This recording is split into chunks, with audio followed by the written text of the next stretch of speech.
J'ai gardé un livre rose de cette nuit-là. Couverture rigide, coin abîmé, un post-it jaune qui dépasse toujours du chapitre 5. J'ai 26 ans, 4 mois dehors, et c'est le livre que ma mère a posé sur le lavabo de la salle de bain le matin de mes 18 ans. Personne ne prépare une mariée témoin de Jéhovah à sa nuit de noces. Personne. Il n'y a pas de conversation, pas de livre d'éducation, pas de tante qui prend la main. Il y a une publication de l'organisation qui s'appelle « Le secret du bonheur familial ». Il y a la doctrine de l'autorité du mari. Et il y a une phrase que les mères murmurent à leur fille de 18 ans. « C'est lui ton chef maintenant ». Ça tient lieu de tout. Dans la chambre 312 de l'hôtel Mercure de Clermont-Ferrand, le 14 octobre 2017, j'ai découvert que mon mari, assistant ministériel considéré comme exemplaire, avait reçu la même préparation que moi. C'est-à-dire, aucune.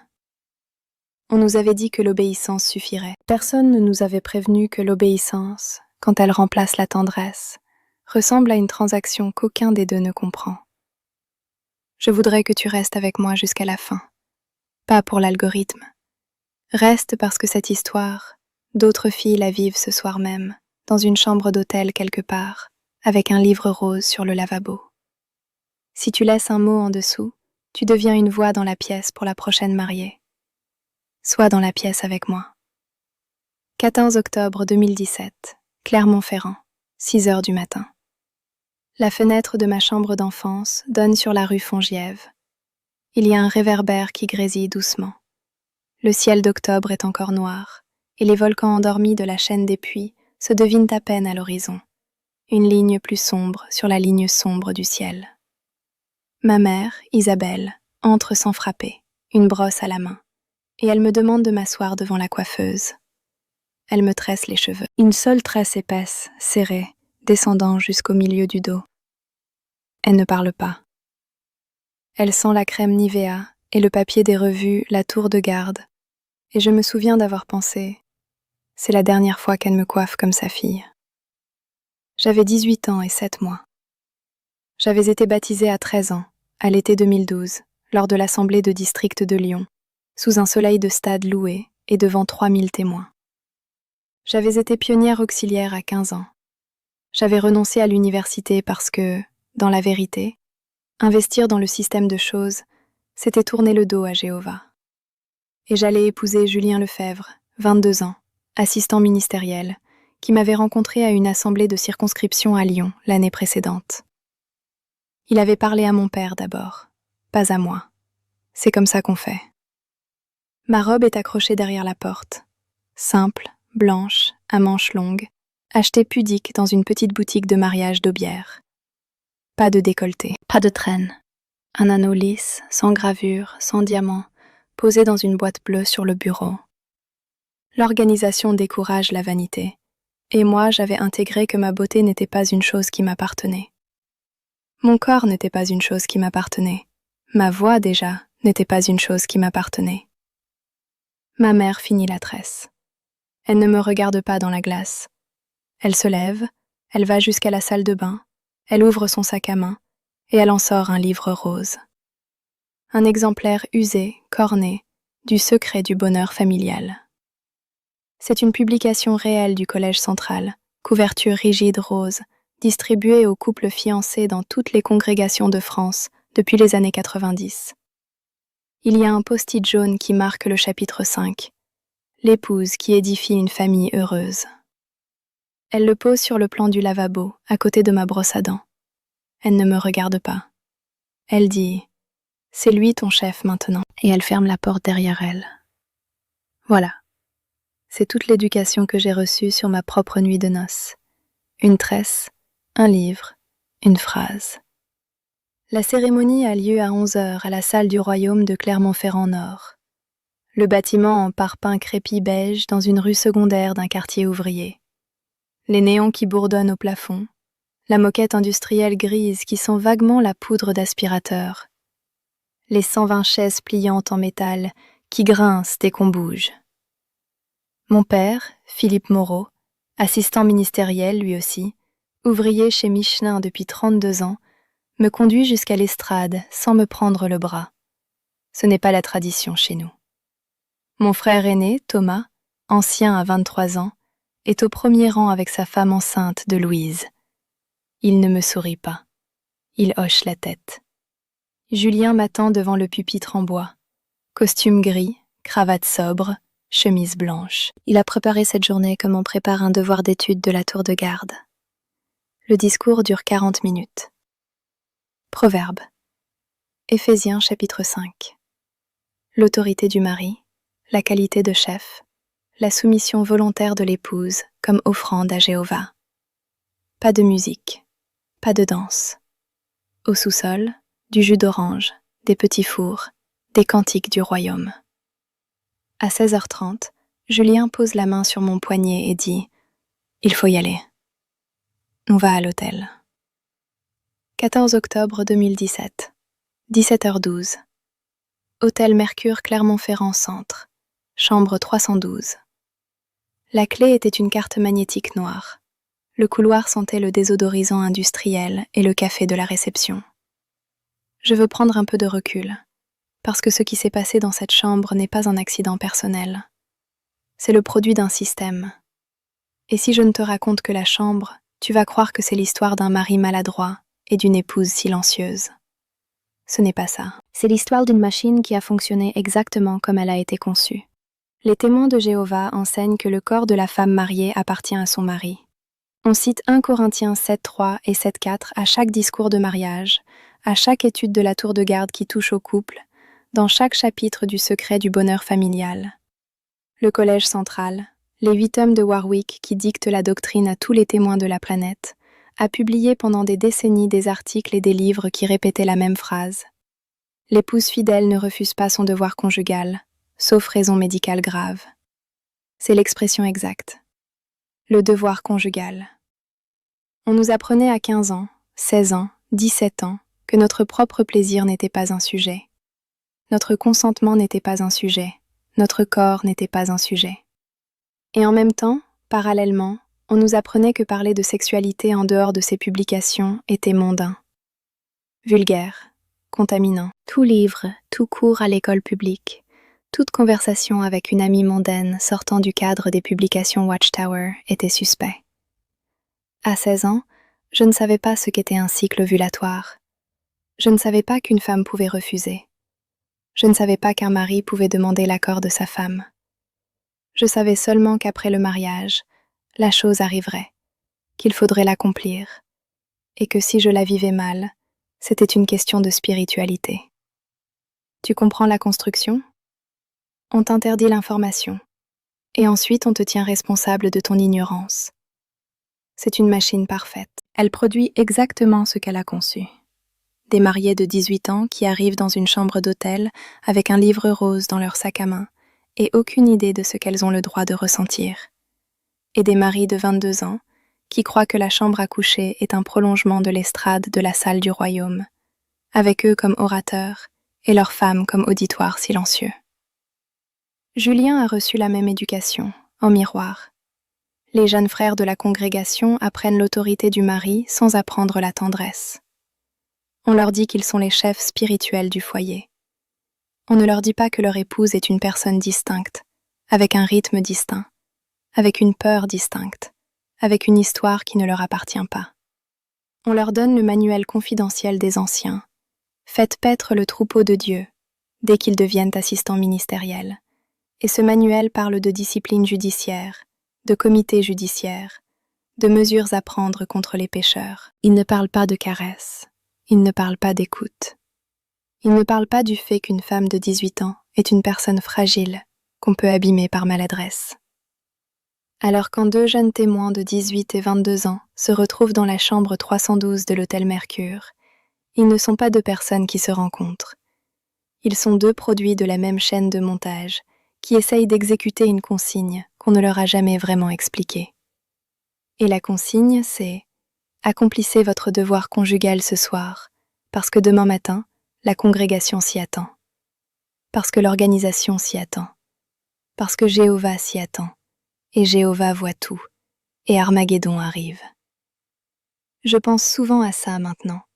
Je pense à toutes les sœurs que je connaissais et qui ont eu exactement la même nuit, qui portent ce silence dans leur sac depuis 20 ans, 30 ans, 40 ans, qui n'ont jamais eu les mots.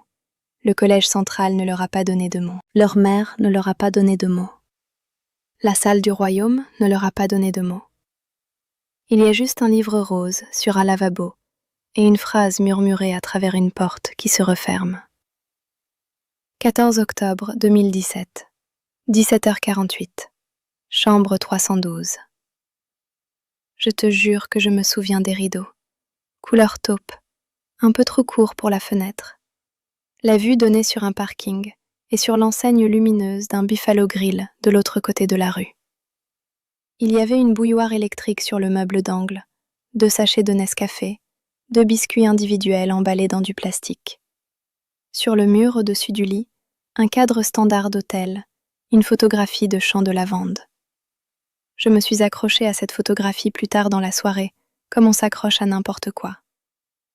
Julien a posé sa valise sur la banquette. Il a enlevé sa veste de costume, soigneusement, sur le cintre de la penderie. Il a plié sa cravate. Il a dit « Je vais me laver les dents ». Il est entré dans la salle de bain. Et moi, je suis restée debout au milieu de la pièce, dans ma robe, avec mon sac à main qui contenait le livre rose, sans savoir où m'asseoir. Le lit me paraissait énorme, officiel, comme une pièce de mobilier institutionnel. Je ne vais pas te raconter la suite dans le détail. Ce n'est pas le sujet. L'horreur n'est pas dans le corps. L'horreur est dans la bureaucratie. L'horreur est dans le fait que 2 enfants qui ne se connaissaient pas et qui ne se connaissaient pas non plus eux-mêmes devaient faire semblant à 20 heures d'être un couple achevé parce que la congrégation leur avait remis un diplôme à 11 heures du matin. Ce que je peux te dire, c'est qu'à aucun moment cette nuit-là, l'un de nous deux n'a demandé à l'autre comment il se sentait. Julien n'a pas dit « Est-ce que tu as peur ?» Je n'ai pas dit « Je n'ai aucune idée de ce qui doit se passer, aide-moi ». Il avait une feuille de route mentale tirée de discours de mariage et de conversations entre frères dans les couloirs de la salle du royaume. J'avais un livre rose et une tresse que ma mère avait serrée trop fort et qui commençait à me faire mal au cuir chevelu. On a essayé d'exécuter la consigne. On l'a exécutée, ni bien ni mal, mécaniquement.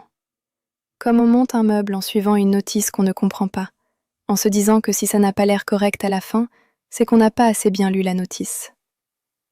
Après, Julien s'est endormi très vite. Il avait l'air soulagé, je crois, comme quelqu'un qui vient de passer un oral.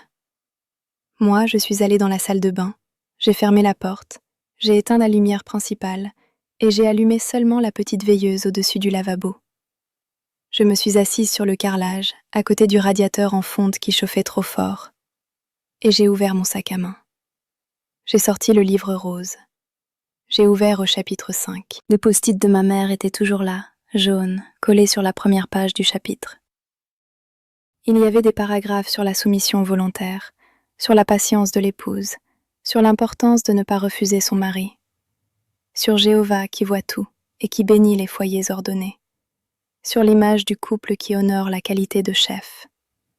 Rien sur la peur, rien sur le corps, rien sur moi. Rien sur ce qu'on est censé ressentir quand on a 18 ans et qu'on vient de passer une frontière qu'on n'avait pas comprise. Et j'ai compris, à ce moment précis, sur le carrelage d'une salle de bain d'hôtel à Clermont-Ferrand, avec les genoux serrés contre moi et un radiateur brûlant dans le dos, que personne dans ma vie ne m'avait jamais vue comme une personne distincte de la fonction qu'on attendait de moi. Ma mère ne m'avait pas vue. Mon père ne m'avait pas vue. Mon frère Thomas, ancien de la congrégation, ne m'avait pas vue. Julien, derrière la porte, dormait sans avoir vraiment su qui il venait d'épouser. J'étais une fonction. L'épouse témoin, la jeune sœur exemplaire, la tresse, la robe pudique, le livre rose qu'on ouvre au bon chapitre. Je ne l'ai pas formulé comme ça à l'époque. À l'époque, j'ai refermé le livre, je l'ai remis dans le sac. Je suis sortie de la salle de bain sans faire de bruit. Je me suis allongée à côté de Julien et j'ai prié Jéhovah de me rendre plus spirituelle, parce que si je me sentais mal, c'est que c'était ma faute. C'est ce qu'on m'avait appris. Je vais chercher une baguette à la boulangerie du coin presque tous les soirs. La dame derrière la caisse me dit « Bonne soirée, madame », comme elle le dit à tout le monde. C'est bête, mais ça reste une phrase qui me remet les larmes aux yeux. Parce que pendant 26 ans, personne ne m'a dit « Bonne soirée », sans vouloir me convertir ou me corriger. Quelqu'un m'a écrit dans les commentaires la semaine dernière qu'elle aussi, après sa sortie, pleurait devant sa boulangère. Je pense à elle souvent. J'ai retrouvé le livre rose il y a quelques semaines, dans un carton que j'avais récupéré chez mes parents en janvier, juste avant qu'Isabelle ne décide définitivement que je n'étais plus sa fille. Je ne sais pas pourquoi elle l'avait gardé toutes ces années. Peut-être qu'elle avait oublié qu'il existait. Peut-être qu'elle se disait qu'elle me le rendrait un jour pour ma propre fille, pour que la chaîne continue. Je ne le saurai jamais. On ne se parle plus. Quand on se croise au Leclerc, elle change d'allée. Je ne vais pas le jeter. J'ai réfléchi longuement. Je le garde. Pas comme une relique, comme un témoin à charge. Il me rappelle chaque jour que le silence qu'on m'avait appris à appeler ma vertu était en réalité un manque criminel d'information. Que ma mère n'a pas été méchante. Elle a été captive. Qu'elle me tendait ce livre parce qu'on lui avait tendu le même, à elle, en 1992, avant son propre mariage avec mon père. Que Julien n'a pas été un monstre. Il a été formaté. Que moi non plus je n'ai pas été stupide. J'ai été privée. Privée d'informations. Privée de langage. Privée des mots qui auraient pu nommer ce que je vivais. Ma thérapeute, que je vois 2 fois par semaine, m'a dit une chose le mois dernier que je n'oublierai pas. Elle m'a dit doucement « Camille, on ne vous a pas seulement volé 8 ans de mariage. On vous a volé la possibilité de savoir que vous aviez le droit de dire non avant même d'entrer dans cette chambre. » J'ai pleuré dans son bureau. Et ce jour-là, en rentrant, j'ai décidé que je ne me tairais plus. Si tu as grandi dans une maison où ton corps appartenait à la congrégation avant de t'appartenir à toi, si ta mère t'a tressé les cheveux un matin de mariage et t'a donné un livre au lieu d'une conversation, si tu as passé ta nuit de noces à prier pour devenir plus spirituelle parce que tu pensais que la peur que tu ressentais était une défaillance personnelle, je te vois. Je te vois vraiment. Tu n'étais pas défaillante. Tu étais une enfant à qui on avait confisqué les mots pour sa propre vie. Je n'ai pas de fille. Je n'en aurai peut-être jamais. Mais il y a, ce soir, quelque part en France, dans un pavillon de Vénissieux ou dans un immeuble de Rouen, une jeune sœur de 17 ans à qui on est en train de tresser les cheveux avant une assemblée de circonscription et qui va bientôt recevoir, elle aussi, un livre rose sur un lavabo. Je ne peux pas l'arrêter, mais je peux poser ma voix ici et espérer qu'un jour, quand elle sera seule sur un carrelage de salle de bain quelque part, un fragment de ce que je dis lui reviendra, et qu'elle saura qu'elle n'est pas toute seule, et qu'elle n'est pas la fautive. C'est pour ça que je garde le livre. Pour elle. Pour toi. Pour la femme de 59 ans qui regarde cette vidéo à 3 heures du matin, 20 ans après sa propre nuit de noces, et qui comprend enfin pourquoi elle n'a jamais réussi à en parler à personne, pas même à sa meilleure amie, pas même à son médecin. Je te vois aussi. Tu n'as pas été faible. On t'a désarmé. La liberté fait moins mal que l'obéissance. Je te le promets.